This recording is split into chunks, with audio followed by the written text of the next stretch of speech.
welcome to my poetry class. This is the first class that we are having, and I really want to bring in first this golden book, which is the collected works of Khalil Gibran. He's another poet as well. And I really came about this book because it really, first of all, the book is beautiful, right? With all this gold energy. But I like what it says on the back, and think not that you can direct the course of love, for love if it finds you worthy directs your course. So this is about love finding us. True love will always find us. It's not like we can choose who we want to spend the rest of our lives with. And also, this is about being worthy of love. We are all worthy of love, but we need to fill in that role, right? We need to fit in the part, which is giving that love to ourselves first. And truly being deserving of love, right? Being a good person, being a loving person.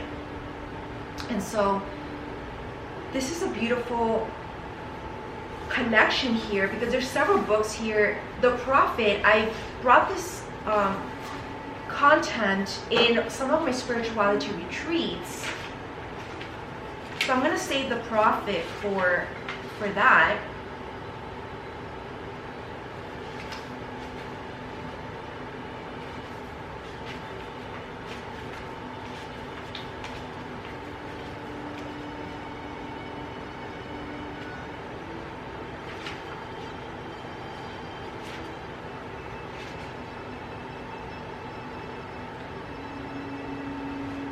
But this book looks really interesting because there's a lot of different aspects that, I think we should read this book instead of William Shakespeare. We'll get to William Shakespeare after, but I want to begin first with this one actually. Okay, so let's begin with the book The Prophet. Let's just begin it again and see what else it has to give us. Let's break it down a little bit more. We begin with the coming of the ship. And it begins with Al-Mustafa, the chosen and the beloved, who was a dawn unto his own day, had waited 12 years in the city of Orphalese for his ship that was to return and bear him back to the isle of his birth. And in the 12th year, on the 7th day of Ailo, the month of reaping, he climbed the hill without the city walls and looked seaward, and he beheld his ship coming with the mist. Then the gates of his heart were flung open, and his joy flew far over the sea. And he closed his eyes and prayed in the silences of his soul. But as he descended the hill, a sadness came upon him, and he thought in his heart, how shall I go in peace and without sorrow? So there was something in his spirit that was bringing him down, right? He said, nay, not without a wound in the spirit shall I leave this city. So this is about returning to innocence, being able to heal ourselves back so that we don't have to carry all these wounds. Long were the days of pain that I've spent within these walls, and long were the nights of aloneness or loneliness. And who can depart from his pain and his aloneness without regret? Because maybe he missed out on that ship. Too many fragments of the spirit have I scattered in these streets, and too many are the children of my longing that walk naked among these hills, and I cannot withdraw from them without a burden and an ache. It is not a garment that I cast off this day, but a skin that I tear with my own hands. Nor is it a thought that I leave behind me, but a heart made sweet with hunger and with thirst.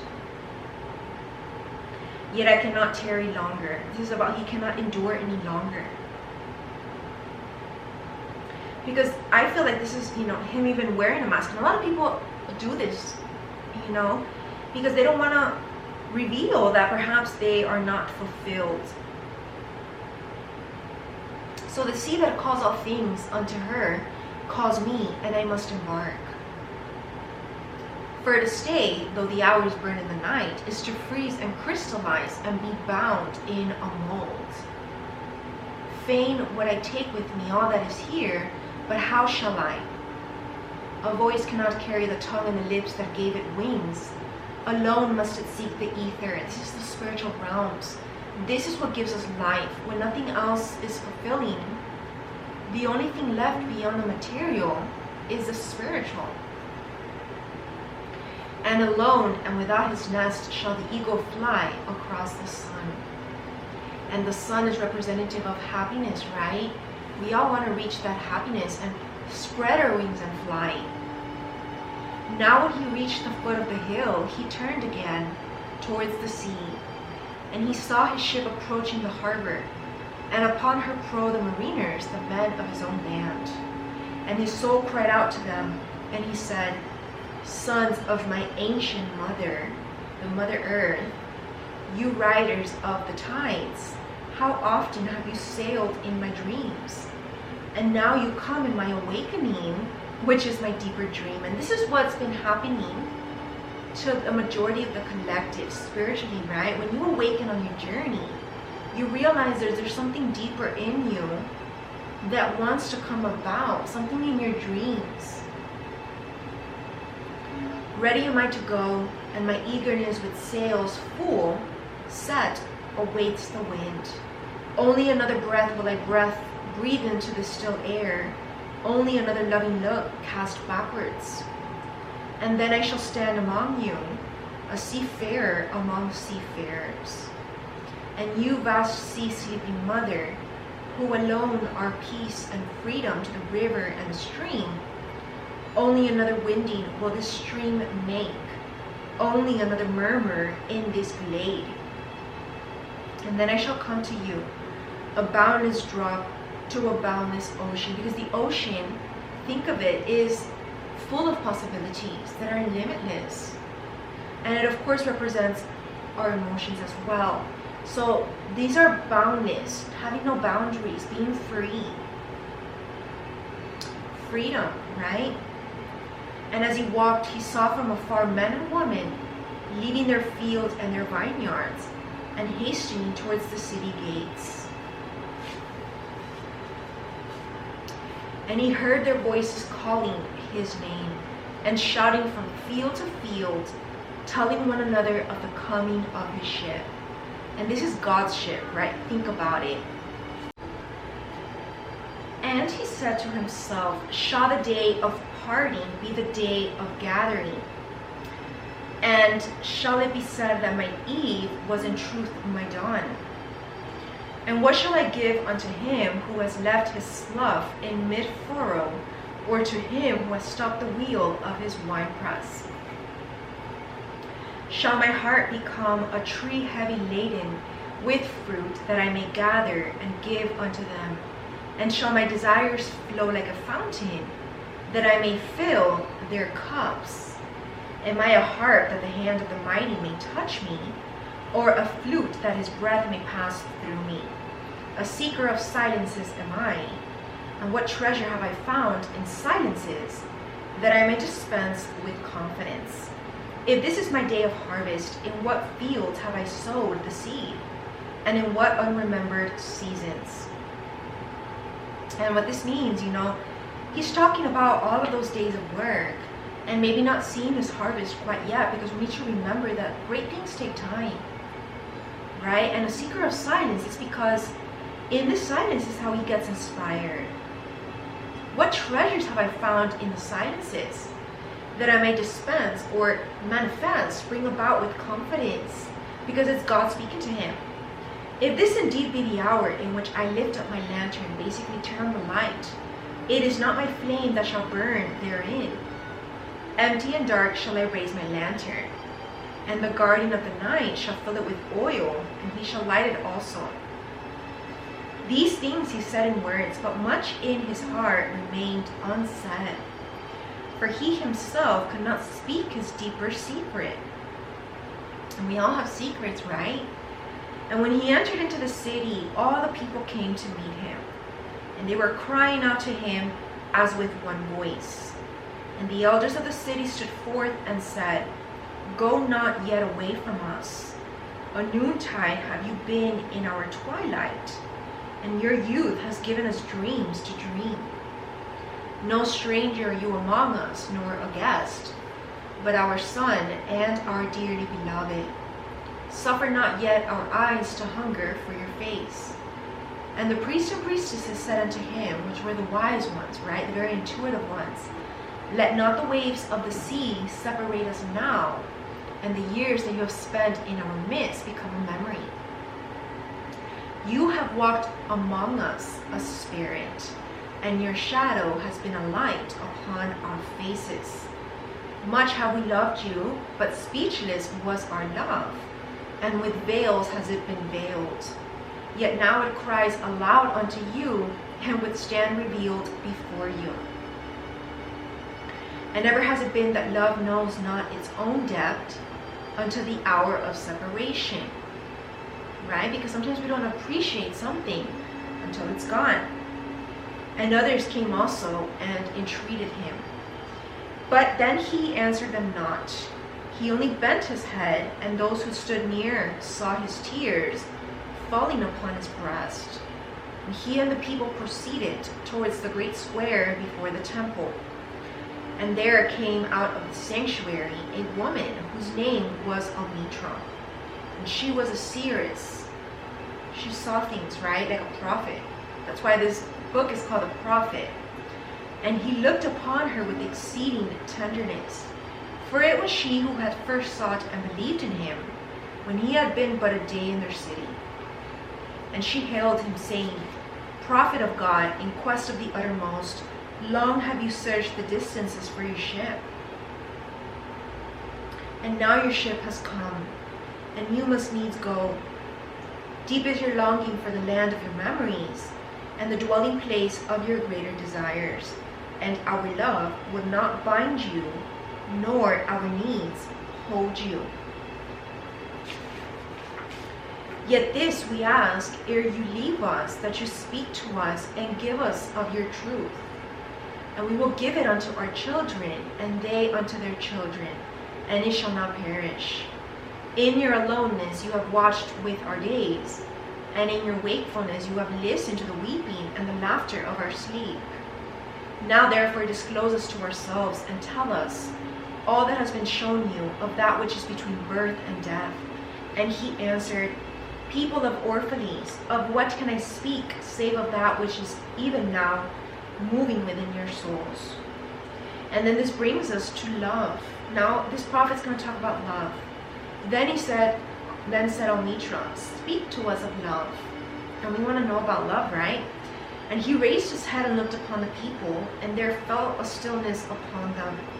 And with a great voice he said, When love beckons to you, follow him, though his ways are hard and steep. And when his wings enfold you, yield to him.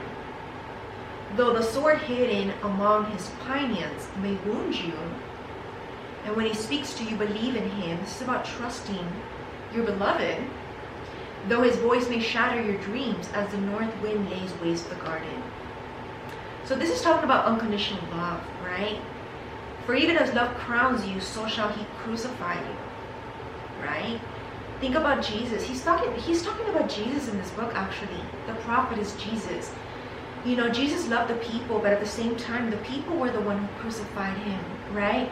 Yet he still loved them to the very end. And even as he is for your growth, so is he for your pruning.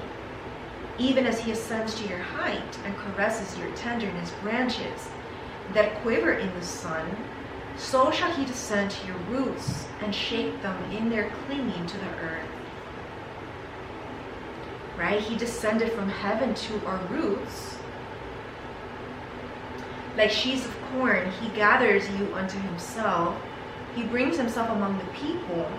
He threshes you to make you naked, make you vulnerable again. He sifts you to free you from your husk, from your ego, from the attachments and cords that are keeping you bound. He grinds you to whiteness, which is symbolism of pureness.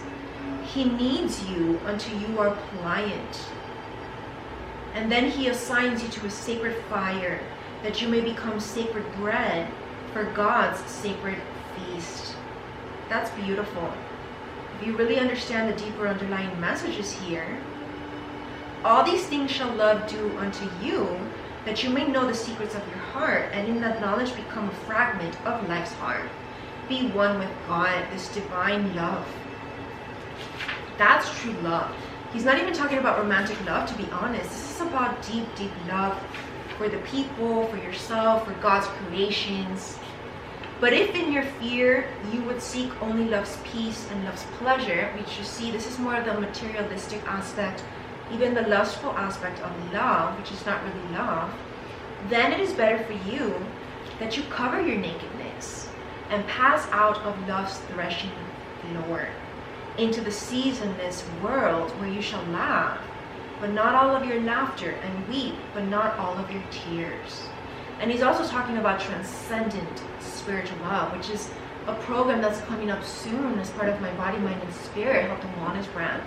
I'm going to bring a lot of tantric philosophy in that, Osho's teachings. I've done a lot of study on that. Love gives not but itself and takes not but from itself. Love is always giving, right? It's not only seeking what it can get. Love possesses not, it's not controlling, nor would it be possessed either, because love is free. True love is free. For love is sufficient unto love. And when you love, you should not say, God is in my heart, but rather, I am in the heart of God. And think not you can direct the course of love for love if it finds you worthy direction course. And this is how exactly we began today's episode. Love has no other desire but to fulfill itself. Because remember that love heals. And this is what we learn in A Course in Miracles here at my spiritual book club as well. But if you love and must needs have desires, let these be your desires, to melt and be like a running brook that sings its melody to the night, to know the pain of too much tenderness, to be wounded by your own understanding of love, because sometimes truth can hurt, right? And to bleed willingly and joyfully, accepting whatever comes your way. What's your destiny when it comes to love? To wake at dawn with a winged heart, open heart, and give thanks for another day of loving. Because we can love all things, even nature. I can love this book. I can love just being here in the moment. To rest at the noon hour and meditate love's ecstasy. To return home at eventide with gratitude. And then to sleep with a prayer for the beloved in your heart and a song of praise upon your lips. That's a beautiful explanation of what love is. And now we're going to talk about marriage. Now this is of course not a spiritual sacred union between two spiritual lovers.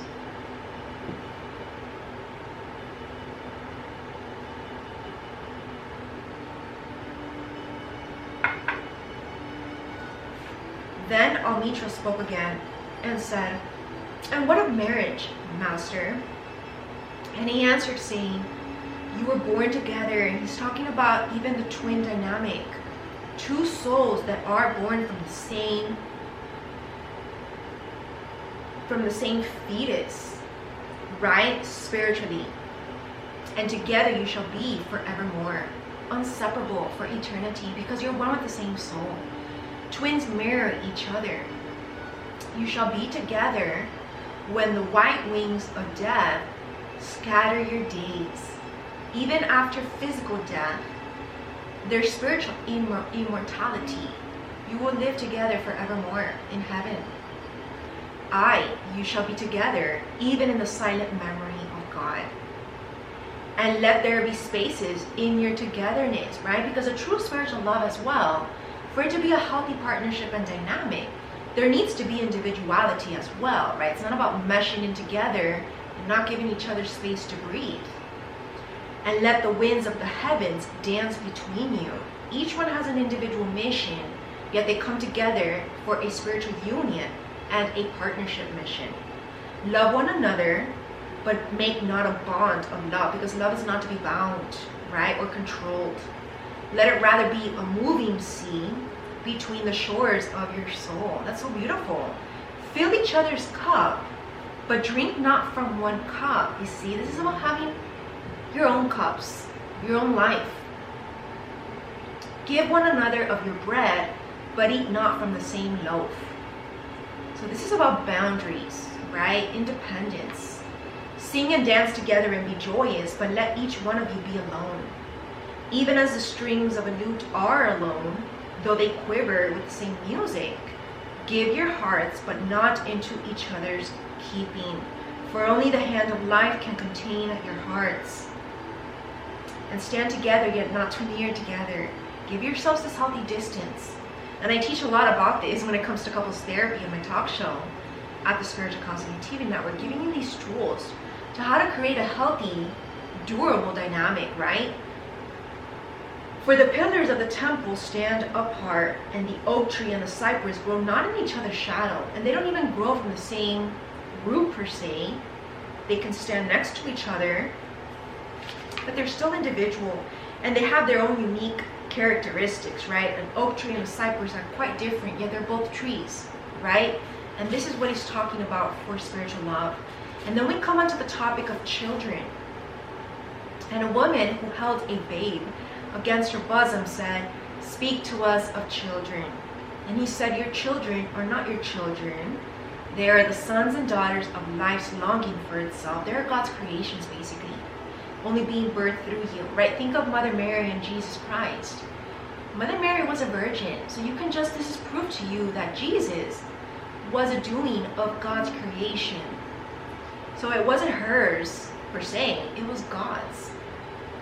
So this is why we also need to be willing to let our children free, right? Because we don't own our children. They come through you, but not from you. And though they are with you, yet they belong not to you. You may give them your love, but not your thoughts. They are free to think how they want to think, have their own values, beliefs, and purpose. For they may have their own thoughts. They have their own thoughts. You may house their bodies, but not their souls. For their souls dwell in the house of tomorrow, which is the future, which you cannot visit, not even in your dreams. You may strive to be like them, but seek not to make them like you. For life goes not backward, nor tarries with yesterday. We are constantly evolving, even our children's and our children's children's. With each generation, we're growing. You are the bows from which your children, as living arrows, are sent forth. The archer sees the mark upon the path of the infinite, and he bends you with his might, that his arrows may go swift and far. Let your bending in the archer's hand be for gladness. For even as he loves the arrow that flies, so he loves also the bow that is stable. That's really beautiful. Great explanation. Now we move on to giving. Then said a rich man, "Speak to us of giving." And he answered, "You give but little when you give of your possessions," because that's not true giving, right? True giving is from the heart. It is when you give of yourself that you truly give. For what are your possessions but things that you keep and guard for fear that you may need them tomorrow? And tomorrow, what shall tomorrow bring to the overprudent dog, burying bones in the trackless sand as he follows the pilgrims to the holy city? And what is fear of need but need itself? Is not dread of thirst when your well is full, the thirst that is unquenchable? There are those who give little of the much which they have, and they give it for recognition, and their hidden desire makes their gifts unwholesome. And there are those who have little and give it all. That's the difference between true giving, right? You don't need to be rich materially. These are the believers in life and the bounty of life, and their coffer is never empty.